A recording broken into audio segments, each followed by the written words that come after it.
Assalomu alaykum hammaga. Mana biz hozir Aver, ya'ni ATS boxni to'g'ri ulash haqida video olamiz. Uni bemalol xaridorlarga ko'rsatsanglar bo'ladi. Agar sotganlar odamlar bo'lsa, tekshirtirib olsanglar bo'ladi, to'g'ri ulaganmi, to'g'ri ulamaganmi. Hozir mana ko'chadan faraz qilaylik, ko'chadan kelayotgan напряжениyaning to'ki mana udintilda tok kelyapti. Bu keldi, mana inson bardakka anaqa qilmaysizlar. Mana bu kabel. İçini ochamiz.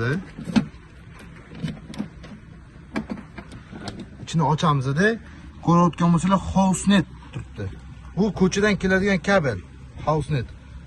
Keyin output chiqadi, mana yonida. Hani tuz turibdi, mana output. Bu xonadonning ichiga kirib ketadigan tok. Ya'ni bu xonadonni kirishiga qo'yiladi bu shit. Endi bu yoqda generator. Bu generatorda mana kabel olganmiz-da. Bu generatorga kabel olib turib, chitqulagan. Uchinchisi generator qo'llanadi. Mana bu oq kabelda xonadonning ichiga kirib ketadi. Hozir mana tok bor. Tak. Mana avtomatik bosib qo'yishlari kerak. Hozir mana bundoq qilsangiz, mana chiroq yonib turibdi. Bu tok bor degani. O'sha ko'chadan kelayotganda tok bor. Generator o'chuv degani. Avtomat rejim yoqib turibdi, ana o'chdi. Mana bosib yonadi. O'sha Aver ishlab turibdi degani. Bu generatorda muammo bor yoki qanaqadir muammo bor degan anaqa chiqadi. Signal beradi. Ko'rsanglar. Tak. Endi hozir mana oq kabelimizda biz fen ulaganmiz. Mana ishlab turibdi. Ovozini eshitayotgan bo'lsanglar.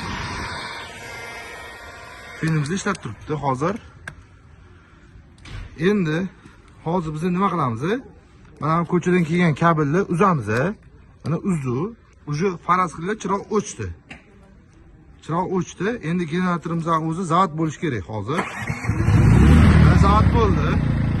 Lekin sразу tok bermaydi. Sразу tok bermaydi. Korpusda sразу tok bermaydi. Qanchadir sekunddan keyin tok berish boshlaydi. Fenimiz yoqib.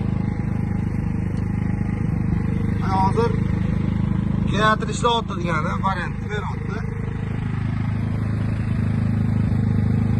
9 qo'yganmiz.